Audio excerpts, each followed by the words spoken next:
If you knew you were enough, what would your life look like? What would love look like?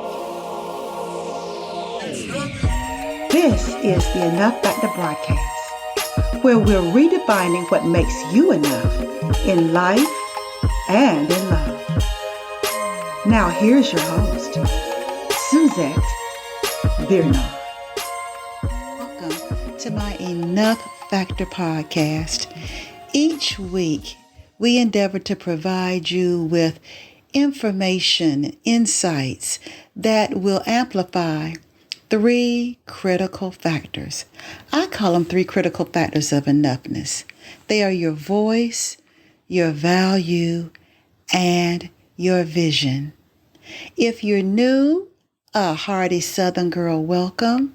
What you'll find here is conversations specific to the mature woman, to the grown-up woman, to the woman over 40, who is a high achiever, who has dreams and goals, but she struggles in her romantic life. For some, the struggle is real. They're already in certain struggles. For others, it's the aftermath. It's the aftermath after having gone through a difficult, challenging, or traumatic relationship experience. And they just haven't been the same.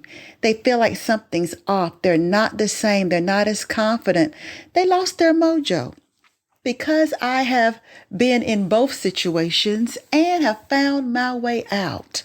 I found my way out of the confusion and found my way back to confidence, found my way back to the point that I attracted great love into my life. This podcast is my way of paying it forward, of providing you what I wish I could have had, so that you don't have to go through the rigors and the trauma, and you don't have to waste time. You don't have to waste seconds, minutes, days, months, years of your life going round and round in circles and trying to figure out how to break the cycle so that you can have a different experience, how to heal the wound, how to get it right.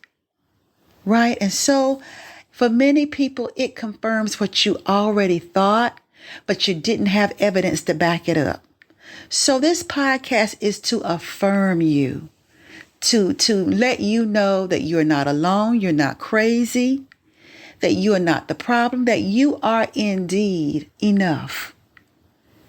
The problem is what you've been taught. I call them lids. They're limitations, ideologies, disconnects, stories. And none of them got anything to do with you.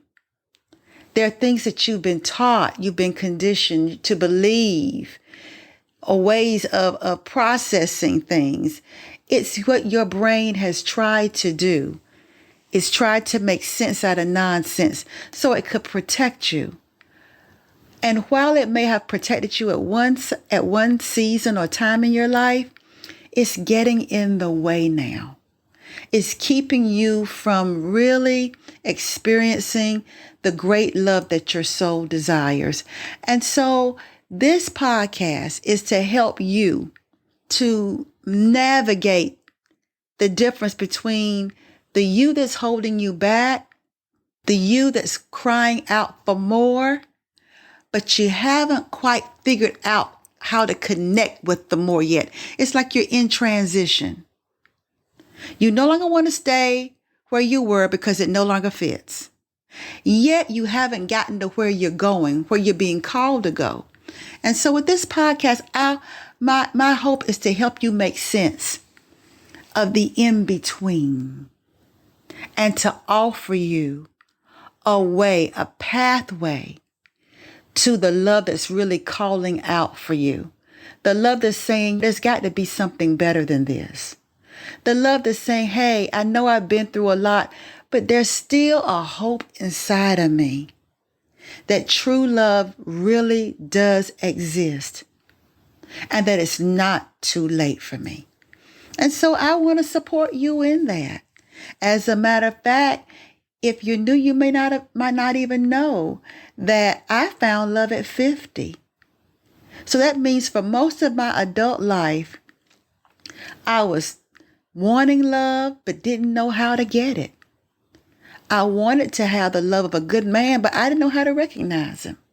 But now that I get it, and now that I know how to recognize him, I'm able to come back and to tell you, my sisters, my high achieving sisters over 40, first of all, that there is hope.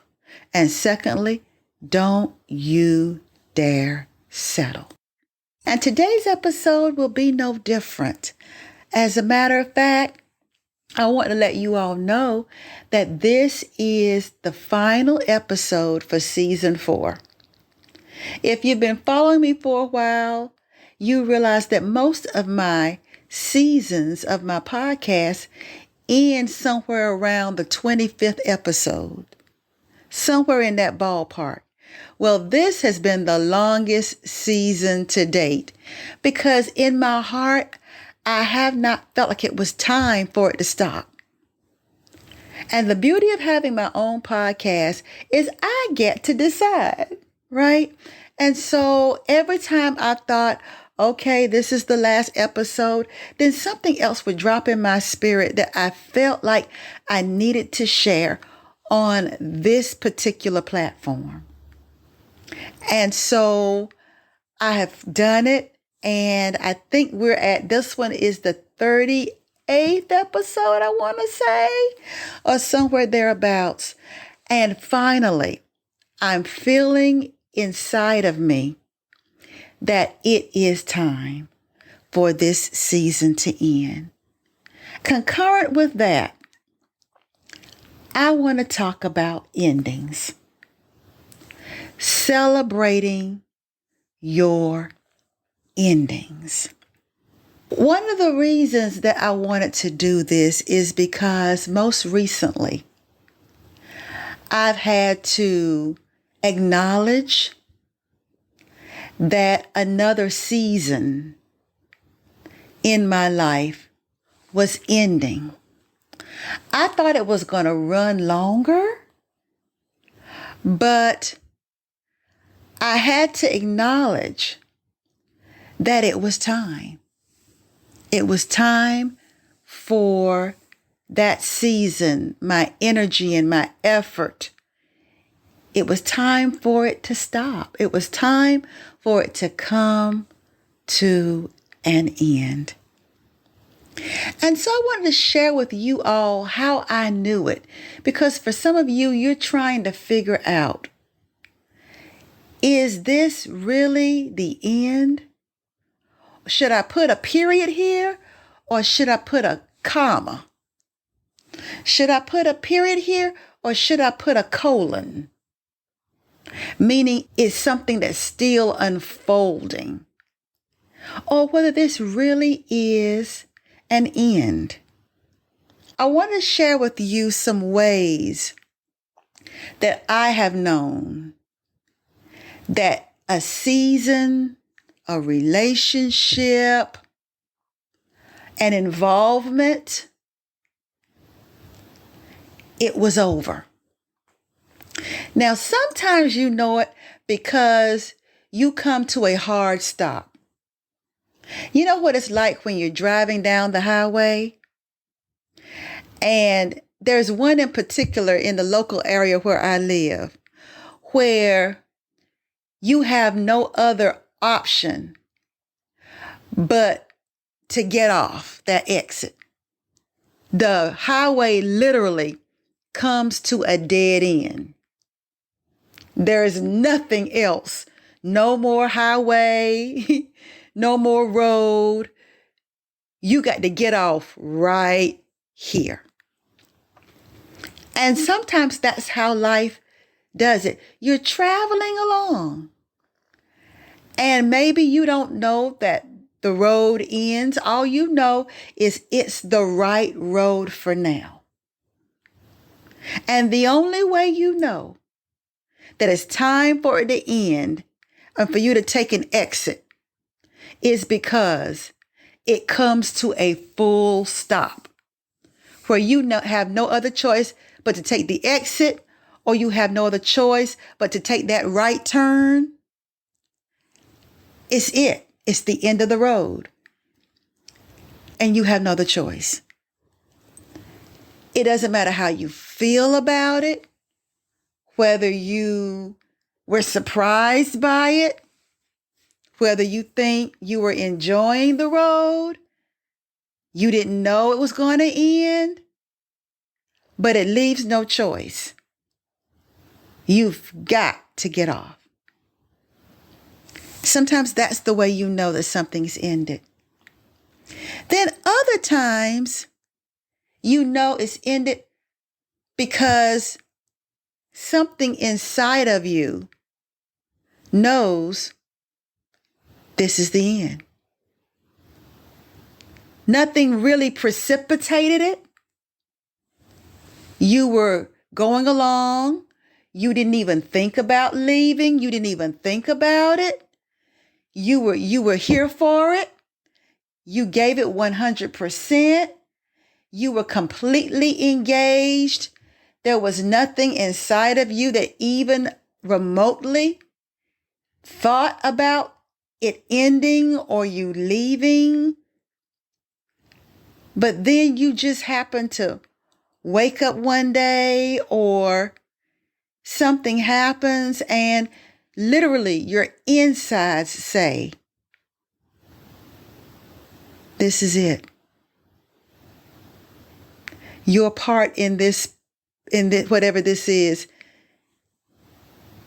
no longer needed. And you just know. I don't know about you, but I know me. I wasn't taught to regard my intuition. So there have been times my intuition said, this is the end. But because my mind couldn't conceive the ending without having more evidence, then God would allow me to live my way into the full understanding of what my intuition said to me weeks, months, years before. Because, for some of us, it takes us a while to get it. It takes us a while to get enough evidence. That happened to me, my second marriage that ended in divorce. I actually knew, my intuition actually knew it was over the day of the wedding, y'all. We had gotten married during the reception while the best man and my matron of honor were in the other room. We were in my parents' house. We got married at my parents' house. They were in another room signing the marriage certificate. There was something that happened during the reception, and my inner knowing said, oh my God, this was a mistake. I knew it. At the reception, I knew it. But my mind was not ready to accept it. And so my mind said, but your mom and dad opened the house up. But your dad said it was going to be different this time. He said this was the right move. Your dad said it. But all these people came out for the wedding. But you'll look like a fool if you go in that back room and you say, no, don't sign it. This is not right. People would have looked at me like I was absolutely crazy. That's what my brain told me. And my brain was right, probably. But that still doesn't change the fact that when something has ended, it doesn't care. It doesn't care how you'll look. It is not concerned about how other people are going to feel about it. It's not concerned about how you were hoping that it was the right thing. It's not concerned about any of the objections that your brain can come up with to justify you staying. When your inner knowing knows something is wrong, at the moment it reveals it, it is just as true then as it is later after you've gathered enough evidence to realize it was right even then. It took me about 5.5 years for my experience to catch up with what my intuition spoke to me the day of the wedding. So your inner knowing, your intuition is right.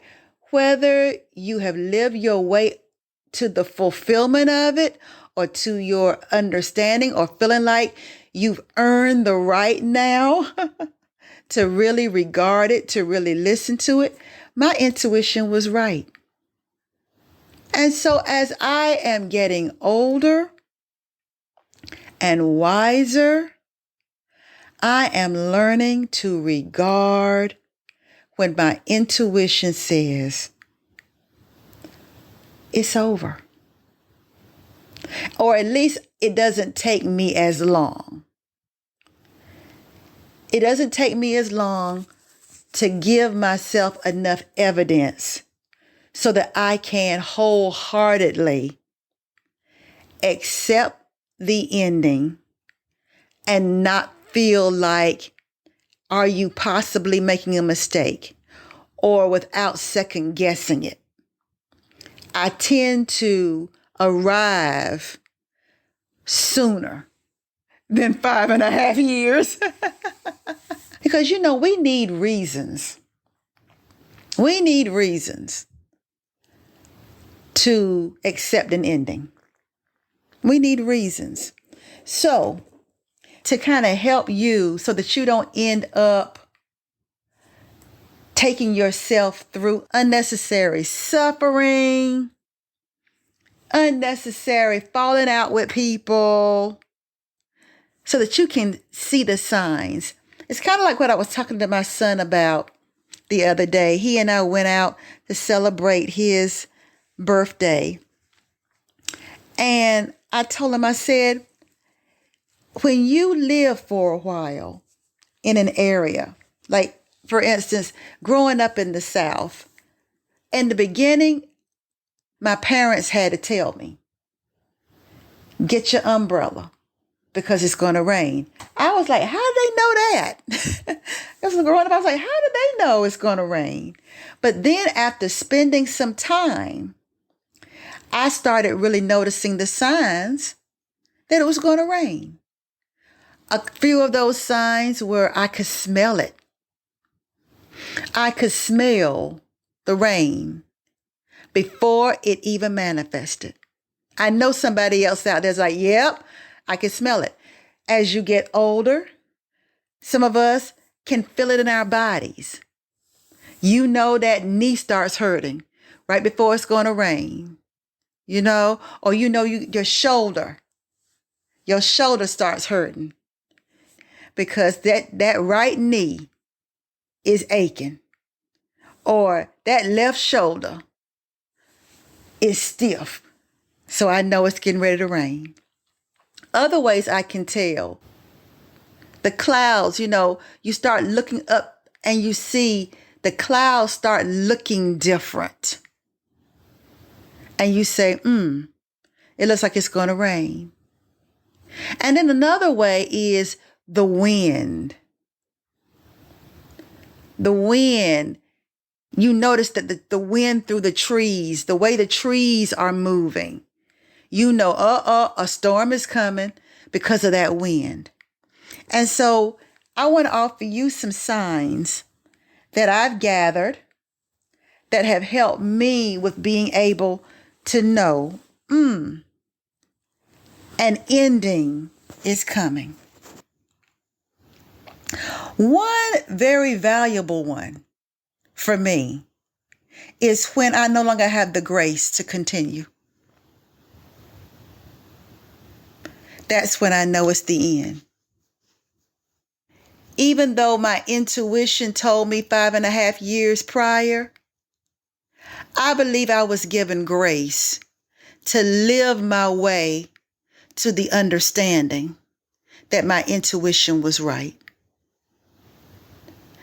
I was given a certain amount of time for life to hand me evidence. And when you no longer have the grace for it, you know it's time to go. And it may seem like to other people like you made a rash decision,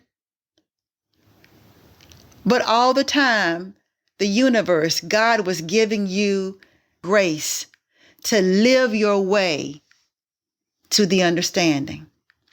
And one of the things I've noticed, which is another sign, if by staying in something, you're becoming more frustrated, more evidence is being presented to you that it is not the right thing, then you know it's time for it to end. If the longer you're in it, it goes from painful to excruciating, that it's taking more effort. You have to talk yourself into it. You have to rouse yourself to go. You don't want to be involved. You're not interested. You don't have the energy to put in the effort anymore. That instead of it helping you, it's starting to cause you to suffer. Because that's suffering. When it's becoming harder and harder for you to show up, for you to participate, for you to do it, that means you're starting to suffer. And even though pain is a part of growth, suffering, I believe it, suffering is optional. And when I was younger, I felt like I had to suffer my way through. Not anymore.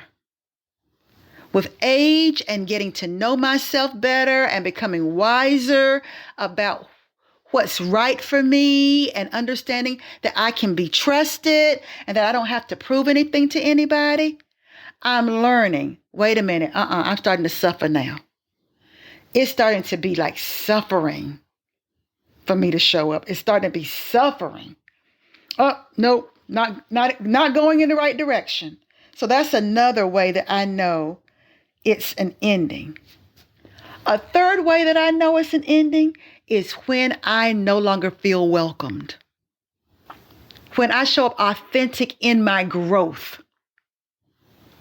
And in doing so, I am no longer welcomed in my new stage of development and growth, then I know it's time to go.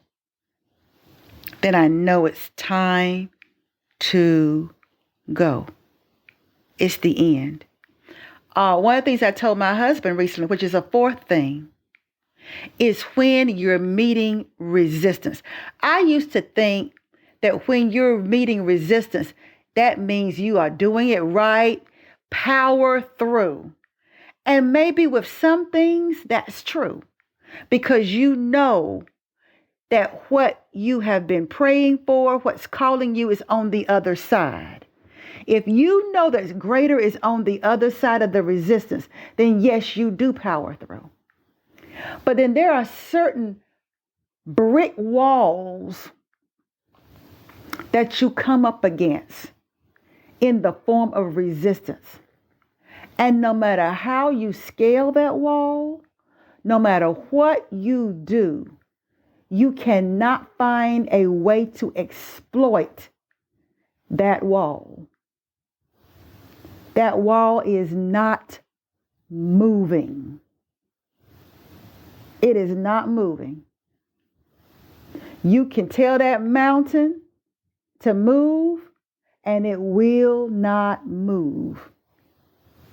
And life is not showing you a way to blast through it, to climb it, to move around it. And at that moment, you're realizing, okay, this is one of those hard stops. I can't go forward through this. And that the more you try, the more frustrated you get. That every time you try to power through, push through, figure out a way through, that you're becoming more and more frustrated, more antagonized. Then, like I told my husband, we were trying one way of doing something, and we kept being met with a wall. No matter what we tried to do, I'm telling you. And it would have normally not been hard, but it was hard this time. And I told him, I said, you know what? I have learned when things like this keep happening, where you're trying to set your sail or you're trying to move in a certain direction, a certain way, and you keep meeting resistance that way, that is so hard, you can't get through it. It's causing you to be more frustrated. It's causing you to really waste time in an effort that is showing you this is not the right way. I'm learning when that happens, there's got to be another way. Look for another way. And we came upon that and we looked for another way, and it made it easier. Sure, we wanted it to go the way we had it in our head, but the other way was easier. It worked just fine. And we knew, okay, this was the right way to go. We don't know why a way that normally would be easy was hard this time, but I'm trusting that it was hard for a reason. And the God of the universe knew this was not the right way, so he made it difficult for us to go this way. Go another way. So we took another way. We took the detour. And it went through without any problem. So those are a few ways that I know it's an ending. Another way is when you have earned your exit. Something Dr. Fields said to somebody, it was years ago, and he had this woman on his show. She was trying to figure out if it was time for that marriage to end. And she was asking Dr. Fields, how do I know when it's time for it to end? How do I know? He said, you have to earn your way out. And he said, part of the way that you earn your way out is you do everything in your power to see if it's salvageable, if it can be restored. Because there have been many marriages that have been on the brink, but because they got therapy, because they, sought professional help, they found out that it was salvageable. And it caused them to avoid bringing something to a permanent close over a temporary issue. So sometimes the only way you know whether it's a temporary issue or not is for you to try every means afforded to you to see if it can be saved, if you can reconcile your differences, if there is anything redeemable in that relationship. That's the way you earn your way out. If you just jump and run, like just because you're frustrated or irritable without making any effort, then you haven't earned your way out. And I know for some people who will run at the first sign of problems, at the first sign of trouble, then Dr. Fields' advice is relevant. A marriage is not like going steady. A marriage is not like that. A marriage is not like dating exclusively.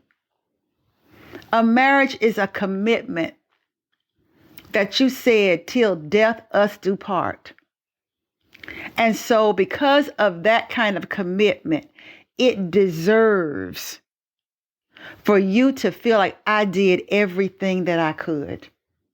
I don't think it's just necessary to save it, because if it is a dead end, it can't be saved. If it's at the end now and it's time for you to get off, it can't be saved. But just like I said, sometimes you have grace to live your way to the full understanding that it truly is time. And for some people, earning your way out is making sure that your children are going to be okay.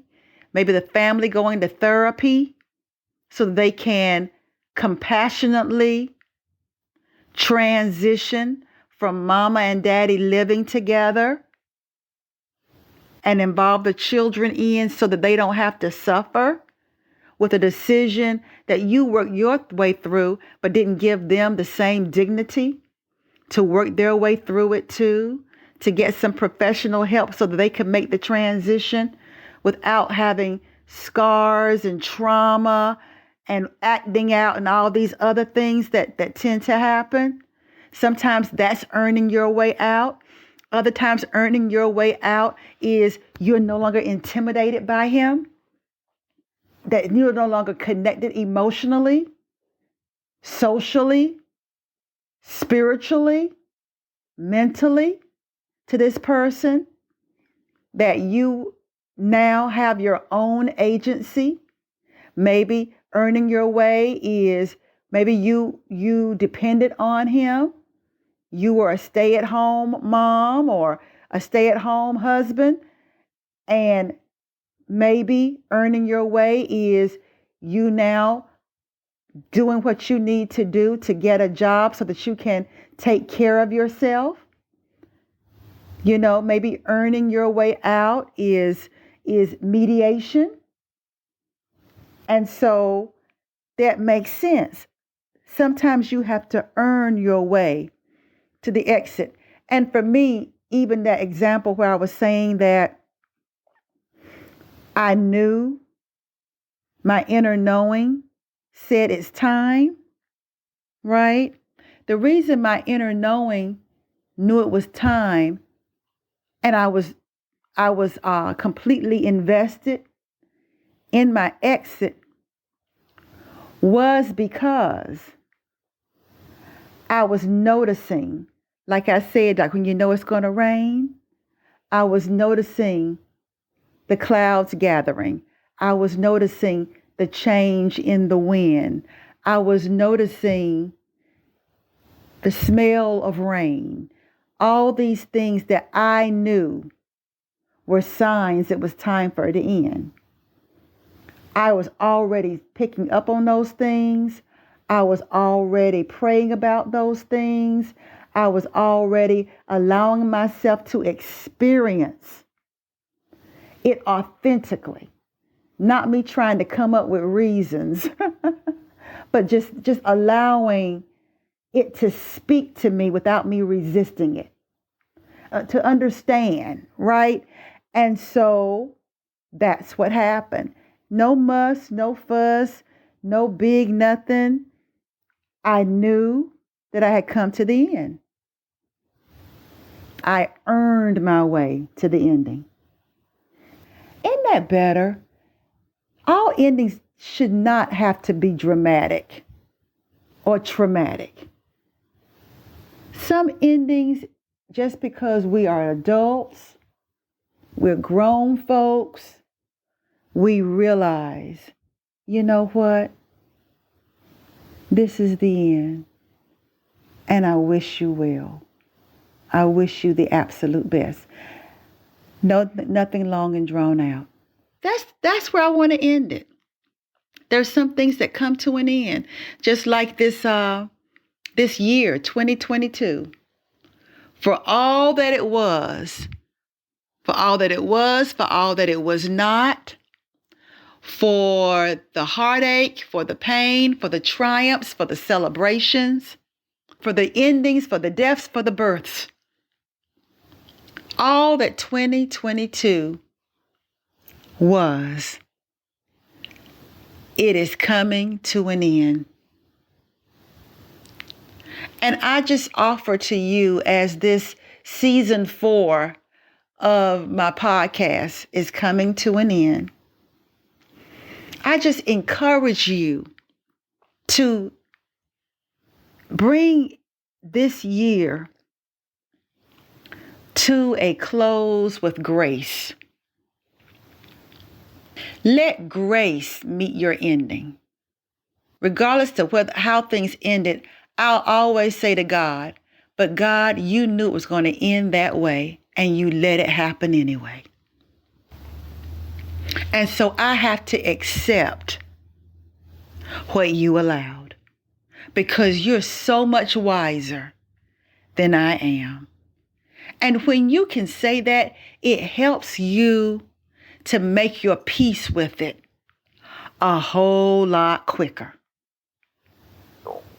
Whatever someone said, did, however it happened, but those of you that are people of faith, as I am, and know that your life is surrendered to God, that your times are in His hands, I have to say, God, you know what? You are my partner in the journey. And if you allow it to end this way, knowing how it's going to end, how the other person's going to feel, that maybe this is going to be an end to this relationship, an end to the warmth that we used to have between us, an end, maybe this person's going to think badly about me or not going to want me to darken their doorstep anymore. It's like, but God, you knew this was going to happen, and you let it happen anyway.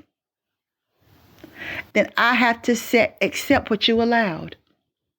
And if you are allowing things to transpire in my life the way you're allowing it, then I have to trust your judgment. I have to trust your judgment. And so I submit that to you as you listen to this, the final episode of season 4 of my podcast.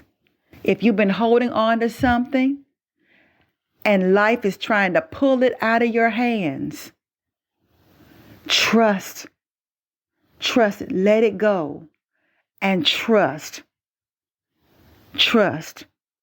that something bigger and wiser than you is allowing it to play out just like it's playing out.